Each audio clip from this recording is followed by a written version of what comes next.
प्रिय छात्रों, प्यारे भैया बहनों, मैं रामेश्वर तिवारी, प्राचार्य सरस्वती शिशु मंदिर उच्चतर माध्यमिक विद्यालय जयंत, क्लास 11th के बायोलॉजी जीव विज्ञान में हम लोग किंगडम मोनेरा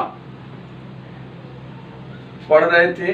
किंगडम मोनेरा में बैक्टीरिया, इसके पूर्व वीडियो में बैक्टीरिया में हम लोगों ने अध्ययन किया था उसके सेल स्ट्रक्चर, प्लाज्मिड, और ये अगला जो अपना वीडियो है इसमें जीवाणुओं में जनन, रिप्रोडक्शन इन बैक्टीरिया, ये आज का अपना टॉपिक है। रिप्रोडक्शन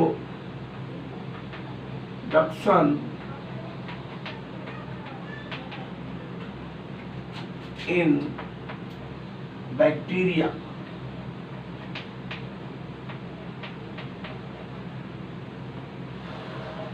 जीवाणुओं में जनन,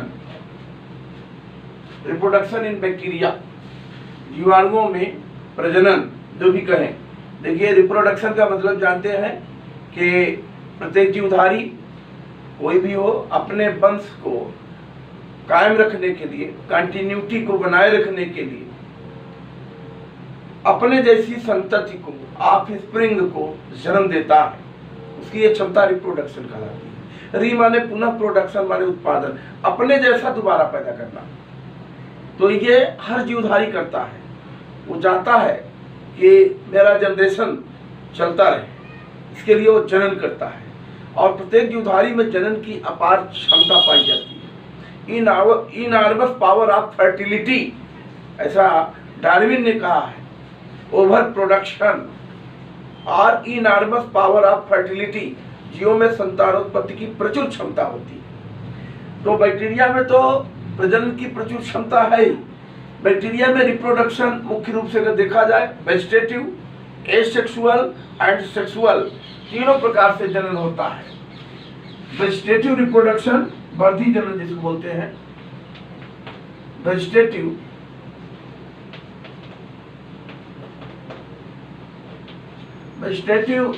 रिप्रोडक्शन,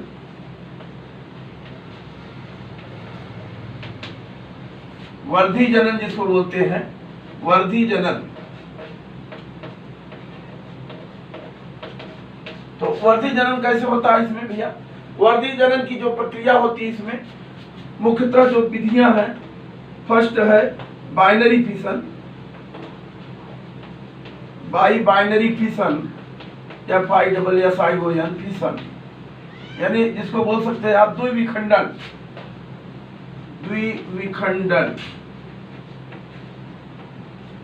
दो विखंडन।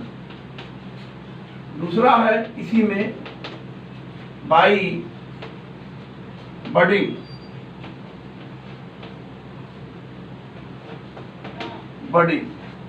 मुकुलन द्वारा, मुकुलन द्वारा।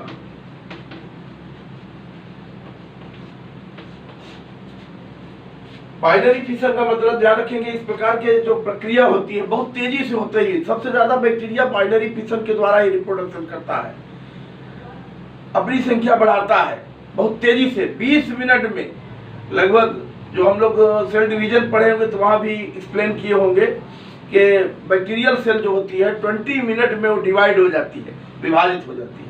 तो 20 मिनट में लगभग विभाजन अपना कंप्लीट कर लेते हैं। बट ये ध्यान रखें कि ये फेवरेबल कंडीशन में, अनुकूल परिस्थितियों में इस प्रकार का डिवीजन करते हैं, विभाजन करते हैं, प्रजनन करते हैं, और इस द्वारा अपनी संख्या को बहुत तेजी से बढ़ाते हैं।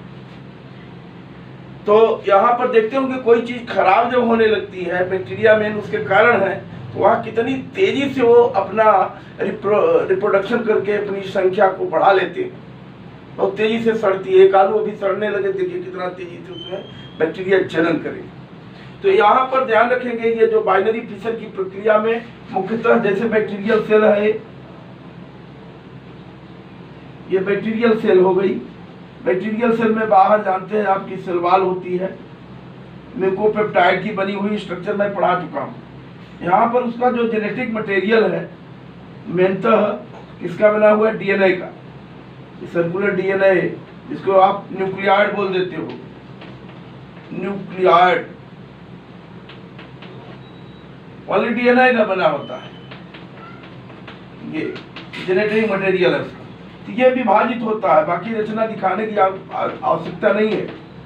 आपको जनन में मेन है न्यूक्लियस, उसका न्यूक्लियाइड जिसको बोलते हैं, जो डीएनए का बना हुआ है, ये विभाजित होता है।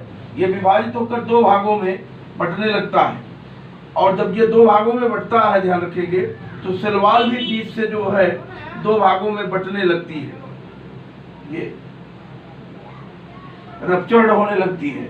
ये जेनेटिक मटेरियल कुछ इस हिस्से में आ जाएगा और कुछ जेनेटिक मटेरियल इस हिस्से में चला जाएगा, और ये बीच से ध्यान रखेंगे, ये सेपरेशन जोन बढ़ती जा रही है, और एक बैक्टीरिया को आगे ये दो में क्या करती है?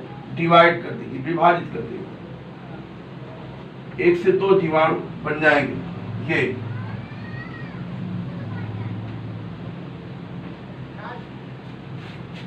इस तरीके से ये ध्यान में आपके आना चाहिए कि इस प्रकार से ये बाइनरी फिशन के द्वारा जनन करते हैं। दूसरी प्रोसेस जो बडिंग लिखी हुई है, बडिंग की जो प्रोसेस है, बडिंग में कोई नई चीज नहीं है, उसी से मिलती जुलती चीज है। कोई बैक्टीरिया है, ध्यान रखेंगे, ये बैक्टीरियल सेल हो गई। यहाँ पर जो है जेनेटिक मटेरियल, उसका डीएनए, न्यूक्लियाइड जिसको बोल रहा है, ये इस एक उभार इसमें निकलती है।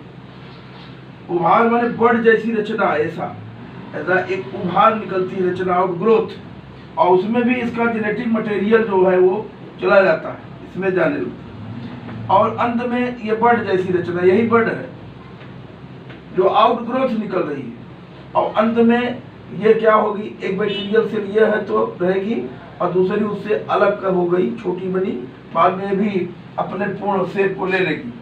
आगे फिर ये बर्ड बनाएंगे। इस तरीके का जनन सबसे ज्यादा किन में होता है? बडिंग द्वारा। फंगी में होता है, यहाँ भी ये भी कर लेते हैं इस तरीके से जनन, इसको भी ध्यान रखना। इसके बाद में अगला होगा आपका एसेक्सुअल रिप्रोडक्शन। नंबर 2,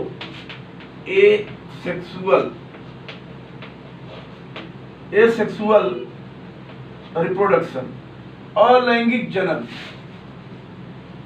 क्या बोलेंगे इसको?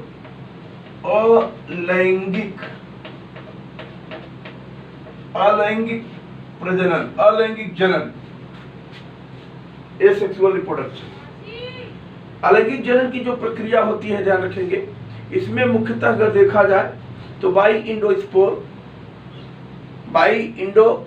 अंतः बीजाणु के द्वारा, और इसके अलावा बाइजू स्पोर कुछ चल बीजाणु के द्वारा। अंतः बीजाणु अचल होते हैं। तो यहाँ पर मुख्यतः पहले हम लोग देखेंगे, पहला इसके अंतर्गत बाई इंडोस्पोर, ये आता भी है एग्जाम में, अंतः बीजाणु द्वारा। इंडोस्पोर का मतलब होता है अंतः बीजाणु, अंतः बीजाणु के द्वारा जनन। इस प्रकार का जो प्रजनन होता है अंतः बीजाणु के द्वारा, जो हम कह रहे हैं, ये मुख्यतः कब होता है? अनफेवरेबल कंडीशन में। अनफेवरेबल कंडीशन का मतलब प्रतिकूल परिस्थितियां, बहुत ज्यादा टेम्परेचर है या बहुत कम टेम्परेचर है, जो जीवन जीने योग्य नहीं है, प्रतिकूल परिस्थितियां कहलाएंगी। तो ऐसी परिस्थिति में इनमें जनन की ये प्रक्रिया देखने के लिए मिलती है। इस प्रकार के जनन की क्रिया मुख्य रूप से बैसिलस एंड क्लास्ट्रीडियम ये बैक्टीरिया करते हैं। कौन करते हैं? बैसिलस एंड क्लास्ट्रीडियम, इसे क्लास्ट्रीडियम टिटेनी, ये सब बैसिलस यानी जो राड शब्द है, छड़ाकार। इन जीवाणुओं में अंतः बीजाणुओं का निर्माण होता है, इंडोस्पोर का निर्माण होता है, और ये अंतः बीजाणु के द्वारा क्या करते हैं? इंडोस्पोर के द्वारा रिप्रोडक्शन करते हैं, अनफेवरेबल कंडीशन में करते हैं। ये काफी महत्वपूर्ण बात है। देखिए कैसे करते हैं, पहले इसको समझने का प्रयास करें। तो ये देखिए, जैसे मान लीजिए जो इंडोस्पोर का निर्माण होता है ये प्रतिकूल परिस्थिति में होता है। जैसे एक बैक्टीरिया है, मान लीजिए बैसिलस टाइप का, ये बैक्टीरिया में सबसे बाहर आप जानते हो कि सेल वॉल, ये सेल वॉल है, CELLWALL, सेल वॉल। ये उसमें फ्लैजिलम, ऐसा बैक्टीरिया जिसमें चारों तरफ फ्लैजिलम होते हैं, पेरिट्राइकस प्रकार का बैक्टीरिया कहलाता है। गतिशीलता के आधार पर क्लासिफाइड किए थे आप, मोटिलिटी के आधार पर। पेरिट्राइकस ये इसका जेनेटिक मटेरियल है, न्यूक्लियाइड, डीएनए का बना हुआ न्यूक्लियाइड, डीएनए का बना होता है जेनेटिक मटेरियल। ये साइटोप्लाज्म है। देखिए जब इसको, बाकी संरचनाएं सब रहेंगी आप जान रहे हैं, जब इसको जनन करना होता है, ये इंडोस्पोर जब बनाता है प्रतिकूल परिस्थिति में, तो सबसे पहले इसके जो फ्लैजिला है ये नष्ट हो जाते हैं, ये नॉन मोटाइल अचल जैसी कंडीशन में आ जाता है, ऐसा ये अचल। और जो जेनेटिक मटेरियल इसका है ये सेंटर में बीच में आ जाता है। मेन जेनेटिक मटेरियल ही तो है जो जनरेशन को ले जाएगा ये। और इसके चारों तरफ इसकी जो इसका साइटोप्लाज्म जो रहता है जीव द्रव्य, वो एकत्रित होने लगता है ये, और एकत्रित होकर के इसके चारों तरफ एक कोट बनाने लगता है, एक भित्ति बनाने लगता है। ये इंडोस्पोर का फॉर्मेशन स्टार्ट हो गया। ये उसका जेनेटिक मटेरियल बीच में, साइटोप्लाज्म के चारों आकर के कह लीजिए मटेरियल्स ये जमा होने लगते हैं चारों तरफ उसके, और इसके अंदर पूरा ये पूरी तरह से कह लीजिए कि कवर्ड हो जाता है। स्पोर कोट, स्पोर कोट का निर्माण हो जाता है, भित्ति, एक मोटी भित्ति बनती है। एक्सोस्पोरियम, इंडोस्पोरियम, उसमें वाल है, एक्सोस्पोरियम, इंडोस्पोरियम, यानी एक ये कह लीजिए कि कोट, इसको एक कोट जैसी रचना बना लेते हैं। इसी के अंदर ये स्पोर सुरक्षित रहेगा, मेन जेनेटिक मटेरियल। तो ये फॉर्मेशन ऑफ इंडोस्पोर, ये इंडोस्पोर है बन रहा है, ये क्या बना, इंडोस्पोर बन रहा है। काफी थिकेंड होता है ताकि ये प्रतिकूल परिस्थिति से अपनी रक्षा कर सके। आगे इंडोस्पोर इस सेल से बाहर आ जाएगी, बन गया पूरा, चाहे तो इसको कवर करके दिखा सकते हैं। और ये इंडोस्पोर इससे सेल वाल से जब अनुकूल परिस्थितियां आएंगी तो ये बाहर निकल जाएगा, ये रप्चर्ड हो जाएगी, सेल वाल फट जाएगी, तो इंडोस्पोर है ये बनी हुई रचना, ये बाहर आ गया, इससे निकल आएगा। ये जेनेटिक मटेरियल उसका है, मान लीजिए ये पूरा इंडोस्पोर है। और ये इंडोस्पोर इससे क्या हो रहा है, लिब्रेट हो रहा है, बाहर आ जाएगा। और ये इंडोस्पोर जब बाहर आ जाएगा और जैसे ही अनुकूल परिस्थिति आएगी, इंडोस्पोर है, जैसे ही अनुकूल परिस्थिति, उसका जो न्यूक्लियाइड उसके अंदर है जेनेटिक मटेरियल, और वैसे ही ये इंडोस्पोर का जर्मिनेशन होगा, ये अंकुरित होगा। इंडोस्पोर क्या करेगा, जर्मिनेट होगा। ये जर्मिनेशन, GERMINATION, जर्मिनेशन माने अंकुरण ऑफ इंडोस्पोर,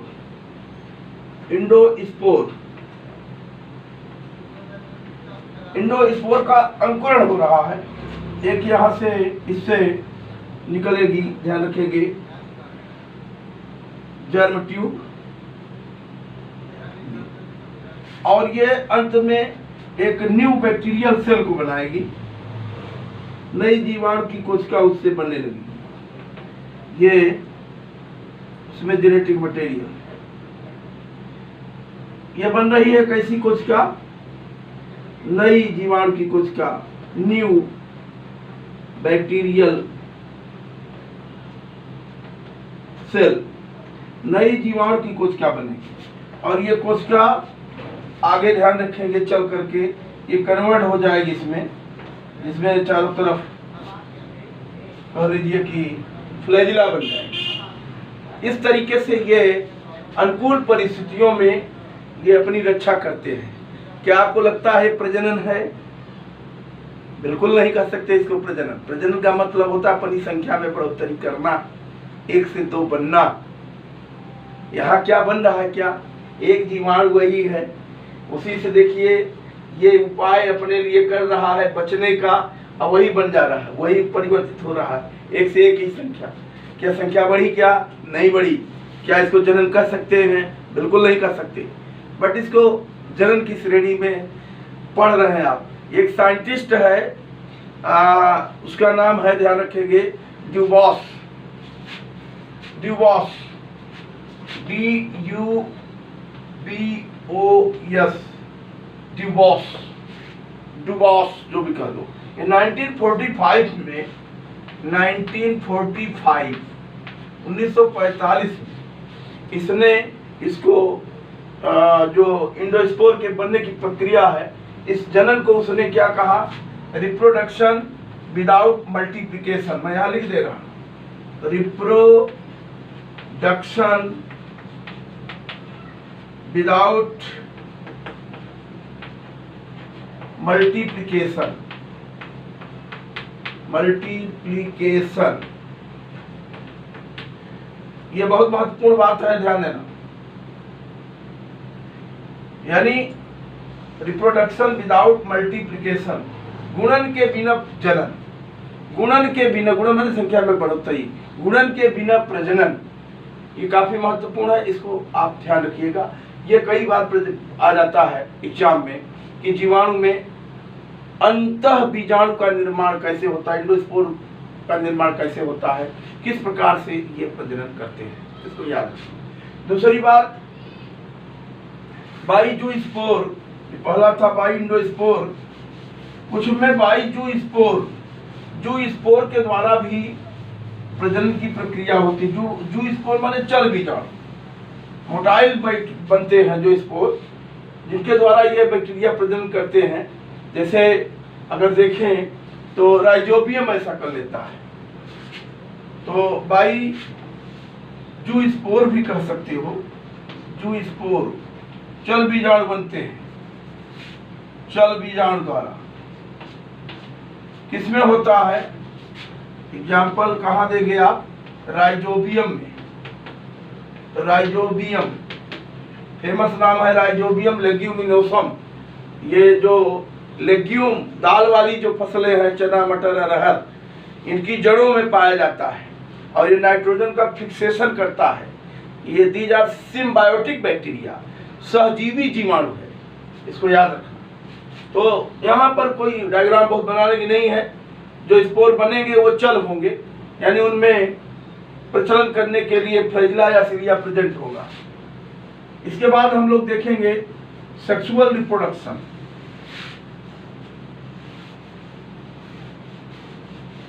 लैंगिक जनन। काफी लंबे समय तक देखिए जीवाणुओं में लैंगिक जनन की बात नहीं की जाती थी कि इनमें जनन होता है या नहीं। सेक्सुअल रिप्रोडक्शन,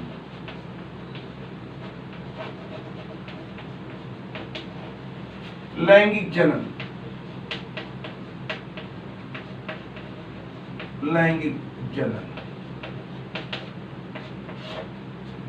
लैंगिक जनन में जानते हैं 2 पेरेंट्स की जरूरत होती है, हमेशा ध्यान देना। अलैंगिक जनन को क्लोन भी मान लेते हैं, क्योंकि एक ही का पूरा जो डीएनए है, जेनेटिक मटेरियल है, उसी का जाता है, 1 पेरेंट है। यहाँ पर 2 पेरेंट की जरूरत पड़ती है। और यहाँ पर ध्यान में रखेंगे, खैर जीवाणुओं में तो अलग बात है, इनको हम वास्तव में देखा जाए तो जनन नहीं कर सकते, बल्कि यहाँ पर जेनेटिक जो मटेरियल है उसका ये एक दूसरे से एक्सचेंज करते हैं। यानी ये जनन कम कह लीजिए, ये क्या करते हैं, जो जेनेटिक मटेरियल है उनका क्या करते हैं, एक दूसरे से एक्सचेंज करते हैं।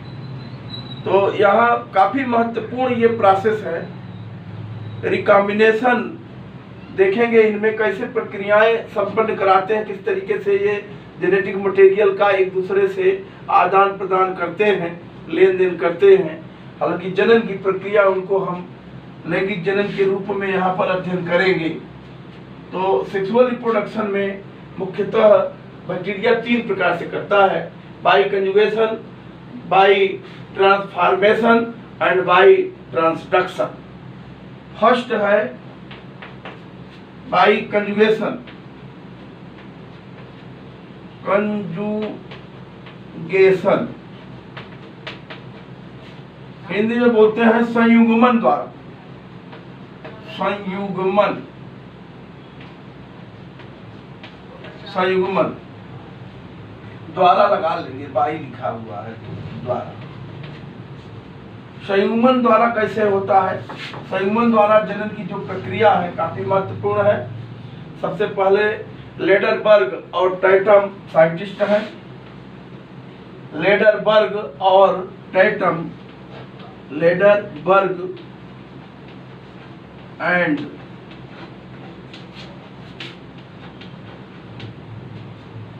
टाटम, टैटम जो भी कहिए, इन्होंने लगभग ये 1964 में इस्टीरिया कोलाई, ई कोलाई ये जीवाणु का नाम है, इस पर जो है एक्सपेरिमेंट करके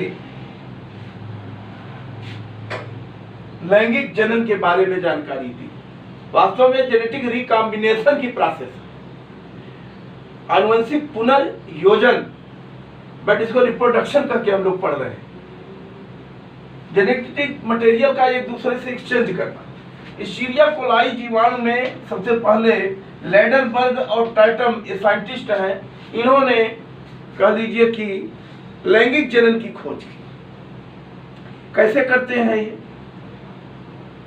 आपको मैंने प्लाज्मिड पढ़ाया था, प्लाज्मिड में ये बात बताई थी, ध्यान में होगा कि इनमें F factor, R factor and col factor, ये 3 प्रकार के प्लाज्मिड की बात की थी। F factor means sex factor,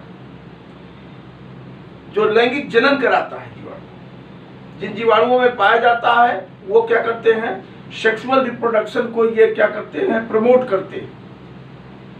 तो इस्टीरिया कोलाई में, जैसे मान लीजिए कि इस्टीरिया कोलाई बैक्टीरिया है, ये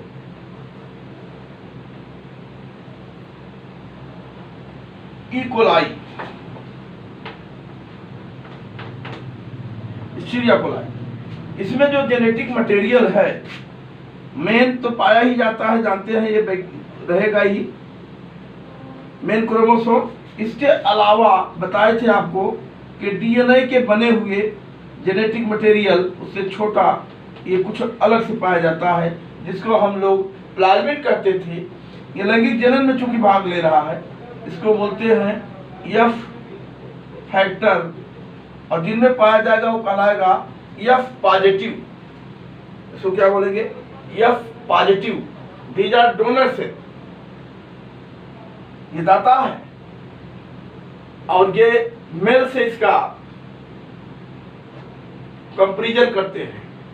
तो यहाँ पर ये प्लाज्मिड है एफ पॉजिटिव, ये तो बैक्टीरियल क्रोमोसोम है, जिसको न्यूक्लियोइड आपने कहा था, न्यूक्लियोइड। इससे मतलब नहीं, मतलब इससे। और जिसमें नहीं पाया जाता है, एक बैक्टीरिया मान लीजिए ये है, जिसमें केवल ओनली क्या है? बैक्टीरियल क्रोमोसोम है, प्लाज्मिड एब्सेंट है। प्लाज्मिड क्या है? एब्सेंट, नहीं पाया जा रहा। ये कहलाता है एफ निगेटिव, प्लाज्मिड नहीं है। ऐसे 2 बैक्टीरिया, ये डोनर होगी, एक ये क्या होगी? रिसिपिएंट।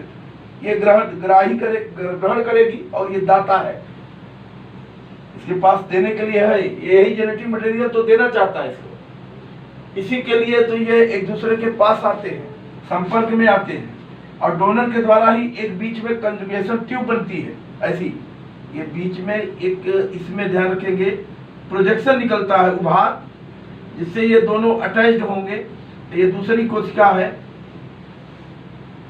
ये बीच में किसके द्वारा निकल रहा है पहले तो ये जाने आप। ये डोनर के द्वारा यहाँ पर एक प्रोजेक्शन निकलता है, उभार निकलता है ऐसा। और ये उभार जब निकलता है तो ये दोनों को क्या करता है, लास्ट में आप जोड़ देंगे, ये दोनों जुड़ जाते हैं। और ये बनाया इसी के द्वारा गया, ये F पॉजिटिव के द्वारा, ये F पॉजिटिव है और ये क्या है, F निगेटिव है। तो इसका जो मेन क्रोमोसोम तो बड़ा रहेगा। यहाँ पर आपको ये दिखाना है कि ये जो इसका प्लाज्मिड था डीएनए का बना, ये क्या करता है, ये प्लाज्मिड इससे जो है ये जाने लगता है कन्जुगेशन ट्यूब के सहारे, ये उसमें जाने लगता है। निगेटिव को पॉजिटिव बनाना है, उसको देना है, तो अपना ये आनुवंशिक पता डीएनए डबल हेलिक्स का बना होता है, जानते हैं। ये बीच में जो ट्यूब के दोनों के जोड़ने वाला ये सेक्स पिलस है, और इसको कंजुगेशन ट्यूब बोल सकते हो, कंजुगेशन ट्यूब। इसके थ्रू ये जेनेटिक मटेरियल जा रहा। अगले में आप दिखा सकते हो, अगले स्टेप में, कि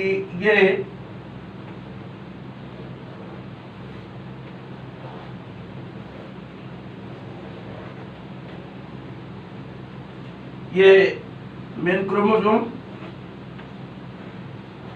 यहाँ पर प्लाज्मिड का एक इसका रिंग आकर के इसमें आ गया, ये भी F पॉजिटिव हो गया, ये भी F पॉजिटिव हो गया, इसको दे दिया। और अंत में ये दोनों क्या होंगे, एक दूसरे से अलग हो जाएंगे, एक दूसरे से अलग हो जाएंगे। जगह कम है, समझने का प्रयास करना। ये बैक्टीरियल सेल अलग हो गई, ये बैक्टीरियल सेल अलग हो गई। और आप ये देख पाएंगे कि दोनों में मेन क्रोमोसोम तो है ही, ये भी है तो था ही। यहाँ पर ये प्लाज्मिड आ गया, ये बाद में अपना रिप्लिकेशन कर लेगा, ये रिप्लिकेशन कर लेगा, जुगड़न कर लेगा। ये भी F पॉजिटिव हो गया और ये भी F पॉजिटिव हो गया, दोनों F पॉजिटिव। इस तरीके से ये जेनेटिक रिकॉम्बिनेशन की प्रोसेस होगी, आनुवंशिक पुनर्योजन की बात होगी। तो यहाँ पर अपना वो जेनेटिक मटेरियल देता है। सेकंड देखेंगे इसके बाद, फर्स्ट बाई कंजुगेशन, दूसरा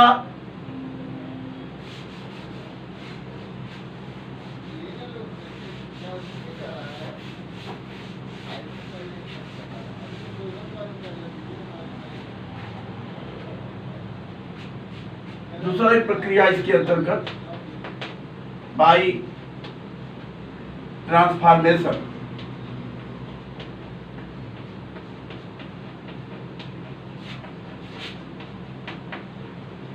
बाई ट्रांसफॉर्मेशन,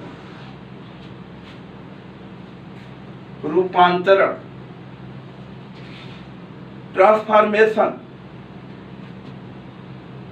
ट्रांसफॉर्मेशन की प्रक्रिया में ये काफी इंपॉर्टेंट, ये भी है ध्यान रखना।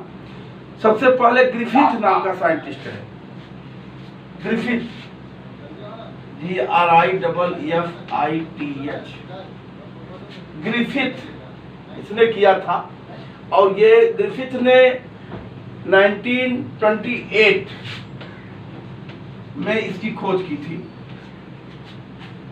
ग्रिफिथ ने सबसे पहले, ध्यान रखेंगे,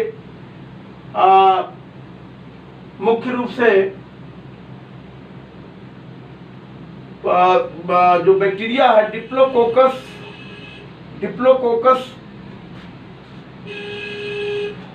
निमोनिया जो काज करता है चूहे में, डिप्लोकोकस निमोनी या डिप्लोकोकस न्यूमोनिकोकस, उसका नाम चेंज किया गया है, तो डिप्लोकोकस निमोनी कह लो। ये चूहे में निमोनिया रोग काज करता है, पैदा करता है। यानी इस बैक्टीरिया के ऊपर इन्होंने अध्ययन किया था। कौन बैक्टीरिया है? Diplococcus, COCCUS, diplococcus pneumoniae, PNEUMONAE, diplococcus pneumoniae. ये निमोनिया रोग पैदा करता है, ध्यान रखना। इस पर अध्ययन किया था ग्रिफिथ ने। इस आधार पर इन्होंने ये बात समझाने का प्रयास किया, कैसे बताया इन्होंने कि देखिए ये काफ़ी लंबा है, वास्तव में इसका रिलेशन जेनेटिक्स से है। 12th में जब जेनेटिक्स पढ़ाएंगे तो वहाँ पर एक है एक्सपेरिमेंट ही है इसका लंबा, जहाँ पर ये सिद्ध करना है, आपको प्रूव्ड करना है कि डीएनए ही जेनेटिक मटेरियल है।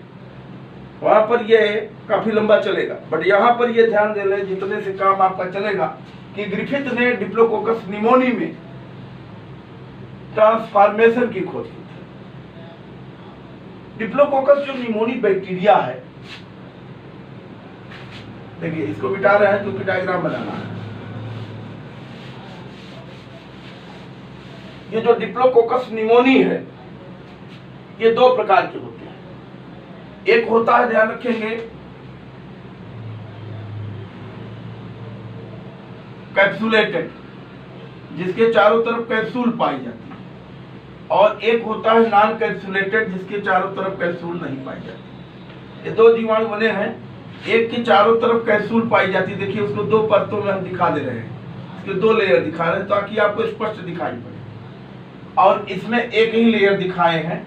तो यहां पर ध्यान रखेंगे ये कैप्सुलेटेड है, कैप्सुलेटेड, चारों तरफ कैप्सूल है, ये निमोनिया रोग काज करेगा, उत्पन्न करेगा। बट ये नॉन कैप्सुलेटेड है, नॉन कैप्सुलेटेड डिप्लोकोकस निमोनी, दोनों डिप्लोकोकस निमोनी है। यहाँ पर इसका ये डीएनए है, जेनेटिक मटेरियल है, और यहाँ इसका डीएनए है, ये जेनेटिक मटेरियल है। अलग अलग दिखा रहा है दोनों के स्ट्रक्चर को ताकि आपको समझ में आए। तो यहाँ पर ध्यान रखेंगे ये जीवाणु ये कैप्सुलेटेड है, ये नॉन कैप्सुलेटेड है। ये रैट में निमोनिया रोग काज करता है, निमोनिया रोग उत्पन्न करता है, ये नहीं कर सकता, लेकिन ये जेनेटिक मटेरियल अपना इसको देना चाहता है। जब ये दोनों साथ में आते हैं, जैसे ये और ये साथ में जब आते हैं, तो इसका जो कह लीजिए नॉन कैप्सुलेटेड वाला जो है ये इसका डीएनए है, ये डीएनए है, ये भी डीएनए है उसका। तो इसका जो डीएनए है, ध्यान रखेंगे, ये डीएनए का थोड़ा सा भाग दिखा ले, किसका, कैप्सुलेटेड का, ये डीएनए इसका, ये आ जाता है इसके साथ, नॉन कैप्सुलेटेड के साथ आ जाता है। यानी ऐसा हो जाएगा कि ये नॉन कैप्सुलेटेड वाला है, इसके साथ इसका जो डीएनए है अंदर आ जाएगा। ये देखिए ये इतना एक कैप्सुलेटेड का डीएनए आ गया, यानी ये जाता है, जिससे मान लीजिए कि ये चिपक गया यहाँ, ये उसका डीएनए, और इसके अंदर फिर चला जाएगा। यहाँ दिखा दिए पोजीशन कि वो अंदर आ गया, और जब अंदर आ जाएगा तो क्या होगा, ये जो नॉन कैप्सुलेटेड है ये कैप्सुलेटेड हो जाएगा, इसके चारों तरफ भी क्या बन जाएगी, कैप्सूल बन जाएगी, क्योंकि कैप्सुलेटेड वाले का डीएनए इसके अंदर आ चुका है। ये कैप्सुलेटेड वाले का डीएनए आ गया जब ये, तो ये भी कैप्सुलेटेड हो गया, जो नॉन कैप्सुलेटेड था कैप्सुलेटेड हो गया। अब ये भी अब क्या करेगा, रोग पैदा कर सकता है। ये नॉन कैप्सुलेटेड से कैप्सुलेटेड बन गया, क्यों, क्योंकि उसका डीएनए उसके साथ चला गया। आप यहां तक ही समझे। यहाँ इसको वैसे हम पढ़ाने लगेंगे तो आपको बड़ा लंबा हो जाएगा, फिर वो 12th में पढ़ाएंगे, क्योंकि इसके साथ इसके खोल में, कैप्सूल में वास्तव में विशेष प्रकार का वायरस होता है। इसको वायरुलेंट स्ट्रेन कहते हैं, और ये non virulent strain, virulent strain और नॉन वायरुलेंट स्ट्रेन, इसको यस थर्ड और इसको आर सेकेंड नाम दिए गए हैं। वहां ये सब हम लोग पढ़ेंगे, यहाँ इतना इसको याद करेंगे आप, किस तरीके से कैप्सुलेटेड यानी जेनेटिक मटेरियल इसका चला गया उसके साथ, यही तो बताना है आप, जेनेटिक रिकॉम्बिनेशन। इसके बाद तीसरा और लास्ट लैंगिक जनन का जो प्रक्रिया देखेंगे, ये कह लीजिए कि जिंडरबर्ग एंड लेडरबर्ग ने 1952 में साल्मोनेला टाइफीम्यूरियम में ये ट्रांसडक्शन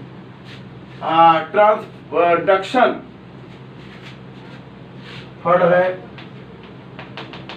ट्रांसडक्शन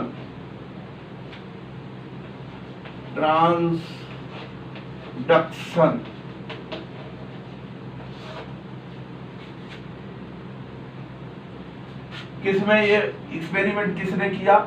एक्सपेरिमेंट किया था जिंडरबर्ग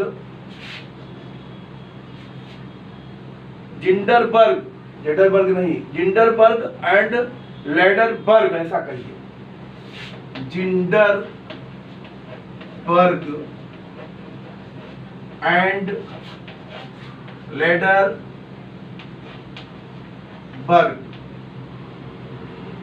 BERG,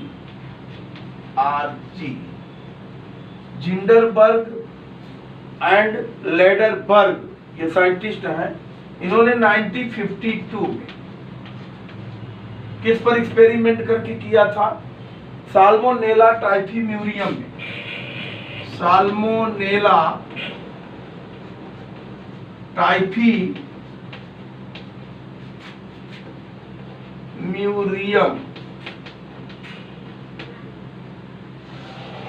ये बैक्टीरिया है साल्मोनेला टाइफीम्यूरियम, इस पर अपना एक्सपेरिमेंट किया था और इन्होंने इसको समझाने का प्रयास किया। जो बैक्टीरियोफेज होता है, आपने नाम सुना होगा बैक्टीरियोफेज, बैक्टीरिया जीवाणु, फेज माने टू ईटर, खाने वाला, जीवाणु को खाने वाला, कौन? विषाणु, वायरस। उसके माध्यम से ये प्रक्रिया समझाई गई। होता क्या है कि जो बैक्टीरियोफेज होता है वो बैक्टीरिया के ऊपर अटैक करता है। जैसे ये बैक्टीरियल कोशिका है, ये बैक्टीरियल कोशिका है सेल, ये इसका जो है ध्यान रखेंगे, ये इसका DNA, bacterial chromosome, main chromosome जो भी कह लीजिए, बैक्टीरियल क्रोमोसोम,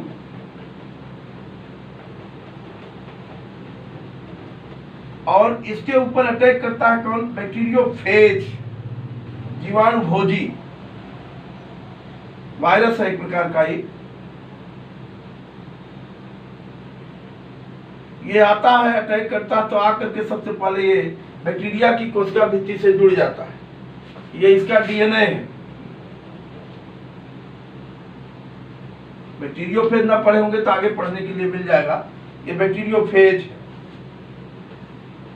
बैक्टीरियोफेज।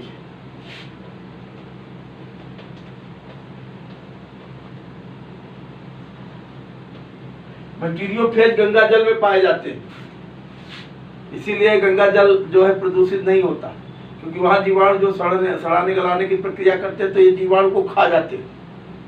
इसीलिए गंगा जी में नहाने से पाप धुल जाते हैं, पाप नहीं, रोगों से मुक्ति मिल जाती है, क्योंकि गंगा जल में बैक्टीरियोफेज पाए जाते हैं। तो यहाँ पर ये आता है, अटैक करता है इसके ऊपर, बैक्टीरिया के ऊपर। ये बैक्टीरियल सेल है, बैक्टीरियल सेल से ऊपर अटैक करता है। जब अटैक करता है तो क्या है, इसका जो खोल है बाहर छूट जाती है।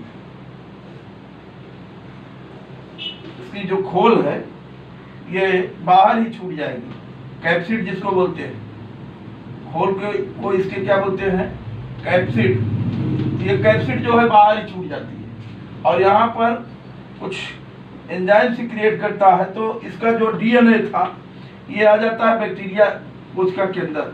ये फेज का डीएनए, ध्यान रखना, फेज, फेज माने bacteriophage, phase DNA, phase DNA, bacteriophage का जो डीएनए है वो इसके अंदर आ जाता है। और ये बैक्टीरिया का डीएनए है, जानते हैं, ये पढ़ा होगा।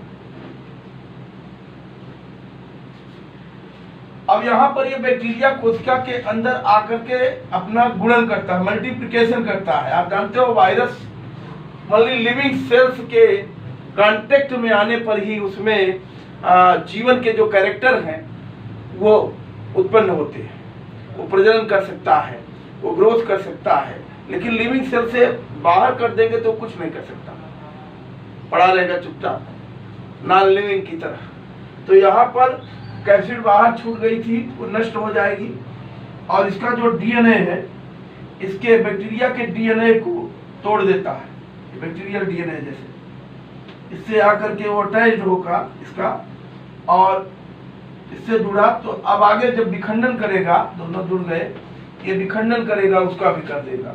यानी ये बैक्टीरियल कोशिका के अंदर बहुत ढेर सारी संख्या में क्या बन जाएंगे, फेज का डीएनए ये मल्टीप्लिकेशन करेगा, बहुत तेजी से करता है। अब इनके साथ जरूर ध्यान में रखेंगे कि बैक्टीरिया का भी डीएनए जुड़ा हुआ है, जुड़ जाएगा। ये लीजिए, थोड़ा थोड़ा जोड़ दे रहे हैं, ये बैक्टीरिया का डीएनए भी उसके साथ जुड़ जा रहा है, क्योंकि उसको जो है क्या किया था, ये विखंडित कर दिया था, तोड़ दिया था, इसलिए ये भी जुड़ गए हैं इनसे। और अंत में इसमें क्या बन जाएगा, उसका कैप्सिड बन जाएगा। कैप्सिड यानी इसके अंदर उनकी चारों तरफ से खोल बनने लगेगी, ये बैक्टीरियोफेज कुछ संख्या में बना लें आप, इस तरीके से ये बनने लगती है। इसके साथ में फेज का डीएनए है, साथ ही बैक्टीरिया का भी डीएनए चला गया है। और जब ये कोशिका रप्चर होगी, फटेगी, तो ये लिब्रेट हो जाएंगे, बैक्टीरियोफेज बाहर आ जाएंगे। बाहर आ जाएंगे जब, ध्यान रखेंगे, तो इनमें जो डीएनए गए हैं, ध्यान रखेंगे, किसके डीएनए गए हैं, बैक्टीरिया के भी डीएनए इसके साथ चलेंगे। फिर दूसरे बैक्टीरिया पर जब अटैक करेंगे तो ये फिर पहुंच जाएंगे। तो इस तरीके से कहने का मतलब ये है कि यहाँ पर भी जेनेटिक मटेरियल का एक से दूसरे में क्या करते हैं, स्थानांतरण करते हैं। और ये कुल मिलाकर के जेनेटिक रिकॉम्बिनेशन, आनुवंशिक पुनर्योजन कहें तो ये ज्यादा बेटर होगा लैंगिक जनन के स्थान पर। तो इस प्रकार से जीवाणुओं में लैंगिक जनन की प्रक्रिया कंप्लीट होती है। आज इतना ही करेंगे, वीडियो लंबा हो जाता है और मटेरियल बहुत ज़्यादा है अपने पास। पढ़ाने लगते हैं तो ध्यान उतना नहीं जाता है कि आपकी स्तर से, क्योंकि अपने पास तो कोई भी टॉपिक लेने के लिए बहुत ढेर सारा स्टडी मटेरियल है। उसमें तो साथ में मैं ऐड करता हूँ नर्सिंग का भी और नीट का, इनका सबका, लेकिन बहुत कुछ रह जाता है। जिसको कंपटीशन की तैयारी करनी होगी उसको अलग से ट्रीटमेंट देना पड़ेगा। अच्छी तैयारी करें। Thank you. नेक्स्ट में इकोनॉमिक इंपॉर्टेंस ऑफ बैक्टीरिया, जीवाणु का आर्थिक महत्व, ये बचा रह गया है, इसको देखेंगे। और इसी में एक्टिनोमाइसीटस, ब्लू ग्रीन एल्गी और माइकोप्लाज्मा, अभी इतने पढ़ने हैं किंगडम मोनेरा में, नेक्स्ट वीडियो में देखेंगे। Thank you.